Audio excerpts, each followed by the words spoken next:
ಕೇರಳ ಸರ್ಕಾರವೇ ದರ್ಶನ್ ಅವರಿಗೆ ಸದಾ ಚಿರಋಣಿ ಅಂದಿದ್ದಕ್ಕೆ ಅಸಲಿ ಕಾರಣ ಏನು? S friends, challenging star Darshan ಅವರ ಈ ಒಂದು ನಡಿಗೆ ಇಡೀ ಕೇರಳ ಸರ್ಕಾರ ಮತ್ತು ಅಲ್ಲಿನ ದೇವಸ್ಥಾನದ ಆಡಳಿತ ಮಂಡಳಿ ಧನ್ಯವಾದ ತಿಳಿಸಿದೆ. ಅಷ್ಟಕ್ಕೂ ದರ್ಶನ್ ಅವರು ಅಲ್ಲಿ ಮಾಡಿದ್ದೇನು?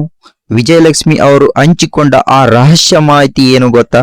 ಕೋಟಿಯೂರು ದೇವಸ್ಥಾನದ ಇತಿಹಾಸದಲ್ಲಿ ಡಿ-ಬಾಸ್ ಸೃಷ್ಟಿಸಿದ ಆ ದಾಖಲೆ ಏನು? ದೇವಸ್ಥಾನಗಳಿಗೆ ಲಕ್ಷಾಂತರ ಜನ ಬರ್ತಾರೆ, ಆದ್ರೆ ದರ್ಶನ್ ಅವರು ಭೇಟಿ ನೀಡಿದಾಗ ಅಲ್ಲಿ ನಡೆದ ಆ ಒಂದು ಪವಾಡದಂತಹ ಘಟನೆ ಇಡೀ ಕೇರಳದ ಜನರ ಗಮನ ಸೆಳೆದಿದೆ.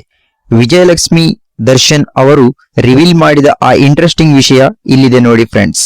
ಕೇರಳದಲ್ಲೂ ದರ್ಶನ್ ಅವರ ಕ್ರೇಜ್ ನೋಡಿ ಜನರೇ ಶಾಕ್. ಹೌದು ಫ್ರೆಂಡ್ಸ್, ಕರ್ನಾಟಕದಲ್ಲಿ ಡಿ-ಬಾಸ್ ಅವ ಎಲ್ಲರಿಗೂ ಗೊತ್ತು, ಆದ್ರೆ ಕೇರಳದ ಕೋಟಿಯೂರು ದೇವಸ್ಥಾನದ ಮಂಡಳಿ ದರ್ಶನ್ ಅವರ ಹೆಸರನ್ನು ಯಾಕೆ ಅಷ್ಟೊಂದು ಗೌರವದಿಂದ ಸ್ಮರಿಸ್ತಾ ಇದೆ?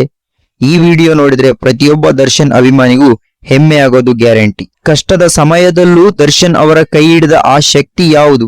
ಎಷ್ಟೇ ವಿವಾದಗಳು, ಎಷ್ಟೇ ಕಷ್ಟಗಳು ಬಂದರೂ ದರ್ಶನ್ ಅವರ ಬೆನ್ನ ಹಿಂದೆ ನಿಲ್ಲೋ ಅಭಿಮಾನಿ ದೇವರುಗಳು ಒಂದೆಡೆ ಆದ್ರೆ ಅವರನ್ನು ಕಾಪಾಡೋ ದೈವ ಶಕ್ತಿ ಮತ್ತೊಂದೆಡೆ. ಕೋಟಿಯೂರು ದೇವಸ್ಥಾನದ ಆಡಳಿತ ಮಂಡಳಿ ಹಂಚಿಕೊಂಡ ಆ ಒಂದು ಮಾತು ಪ್ರತಿಯೊಬ್ಬರ ಕಣ್ಗಾಲಿಗಳನ್ನು ತುಂಬಿಸುತ್ತೆ ಫ್ರೆಂಡ್ಸ್. ಒಂದೊಮ್ಮೆ ದರ್ಶನ್ ಅವರು ಆ ಸ್ಥಳಕ್ಕೆ ಭೇಟಿ ನೀಡಿ ಹೋಗಿದ್ದರಿಂದ ಅಲ್ಲಿನ ಎಲ್ಲಾ ರೀತಿಯ ಸುತ್ತಮುತ್ತಲಿನ ಭಕ್ತರು ಬಂದು ಹೋಗುವುದು ಹೆಚ್ಚಾಗಿದೆ ಫ್ರೆಂಡ್ಸ್.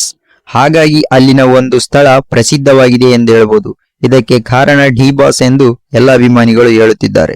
ನೀವು ಡಿ-ಬಾಸ್ ಅವರ ಅಭಿಮಾನಿಯಾಗಿದ್ರೆ ಈಗಲೇ ಸಬ್ಸ್ಕ್ರೈಬ್ ಮಾಡಿ.